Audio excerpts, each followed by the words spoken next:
আমাকে silent expel করবে, SSC silent expel কেন মানে ভাই কান্দনের কারণে ফেসবুকে থাকাই যাচ্ছে না। এসএসসি এইচএসসিতে সাইলেন্ট এক্সপেল অ্যাড করছে, সিসিটিভি অ্যাড করছে, এটা নিয়ে স্টুডেন্টদেরকে আমি খুব একটা কাঁদতে দেখি নাই, কারণ মেজরিটি স্টুডেন্ট চুরি করে পরীক্ষা দেয় না। এখন যেটা অ্যাড করছে এটা কি উচিত? এটাকে আমি সাপোর্ট করি? নিঃসন্দেহে না, আমি এটা সাপোর্ট করি না যে সাইলেন্ট এক্সপেল থাকে, এটা অবশ্যই স্টুডেন্টদের মাথায় প্রেশার ফেলবে। বাট এটা নিয়ে সবচেয়ে বেশি কাঁদতেছে হলো টিচাররা, স্পেসিফিক্যালি এর থেকে টিচাররা। মানে আগে যখন আমরা এসএসসি এইচএসসি দিতাম, একটা নোটিশ শুনলে এটা নিয়ে একবার ফ্রেন্ডের সাথে কথা হতো, স্কুলের স্যার একবার কথা বলতো, শেষ, we would go back to study.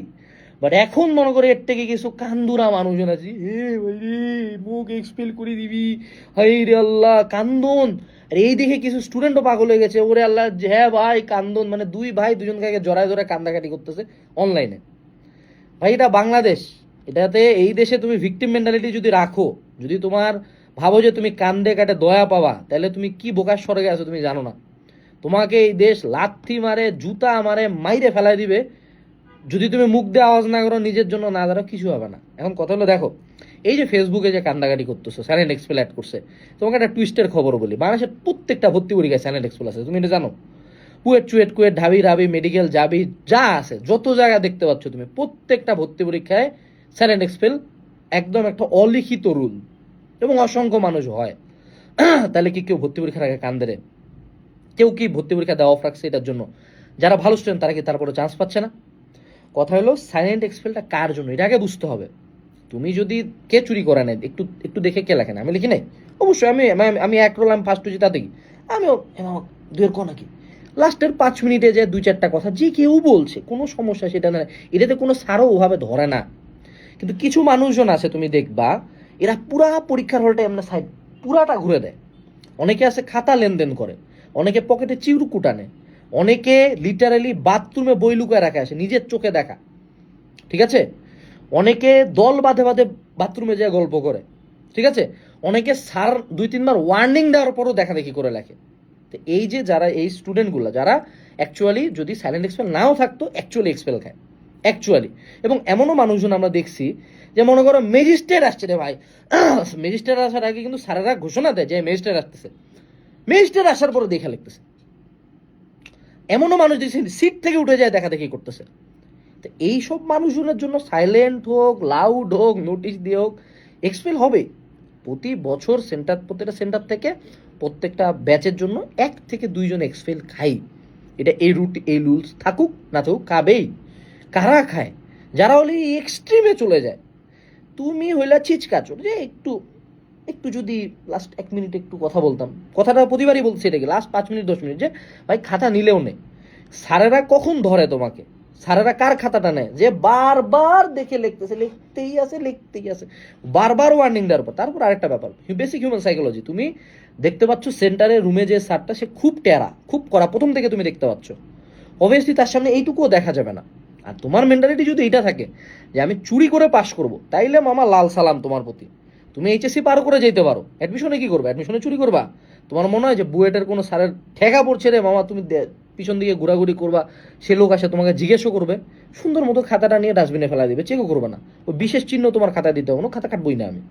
এই ঘটনাটাতে অ্যাডমিশনও হয়। তুমি যদি এইচএসসি এসএসসি এমনি কোনো মতন ধরো সল্লাত করে পার করে গেলা, পরে যে কোনো এক সময় তো ধরা খাবাই। সো আমি সাইলেন্ট এক্সপেলের পক্ষে না, কিন্তু আমি তোমাকে একটা কথা বলি, ভিকটিম মেন্টালিটিটা তোমার মাথায় ঢুকাচ্ছে টিচাররা।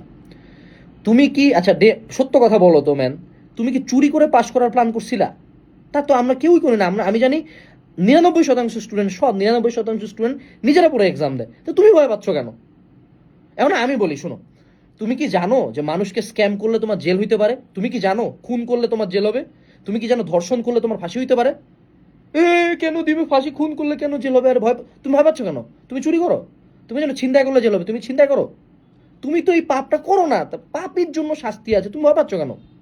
তুমি আমাকে বলো, তুমি কি চুরি করে পাশ করার প্ল্যান করছিলা? যে পাশ করার প্ল্যান করছিল চুরি করে, আমি বলবো তুইও মামা পর, যেহেতু বুঝা পাচ্ছি যে সিস্টেমটা টাইট। আর পড়লে কে না পারে ভাই, টাইম তো আছে, 40-50 দিন আছে না? তুমি যদি এখন মনে করো সিআরপি কিনো, সাজেশন কিনো, কিছু একটা কিনে তো পাস করে যাইতে পারবা। বাট তোমার মাথায় এই যে বারবার ঢুকাই দিচ্ছে ভয়টা যে ওরে আল্লাহ ঘাড় ঘুরাইলে এক্সপেল, এত এত স্ট্রিক্ট কোনো সার না। বাট যদি হয় you have to be careful. অন্যান্য সময় হয়তো একটু চুরি করে পারবে, তো এবার চুরি করবো না। আরে আমি কি স্টুডেন্ট কম? আমি কি 2 বছর কম পড়ছি? এই চিন্তাটা মাথায় আসে না কেন? যে তুই বোর্ড, তুই সিসি, আমার তুই ডিরেক্ট মিলন স্যার আমার টেবিলে এসে বসে থাকুক, দেখে আমার কিছু আমি ধরা পাই নাকি? আমি নিজে পড়বো, নিজে পরীক্ষা দিব, নে তুই কি করবি কর।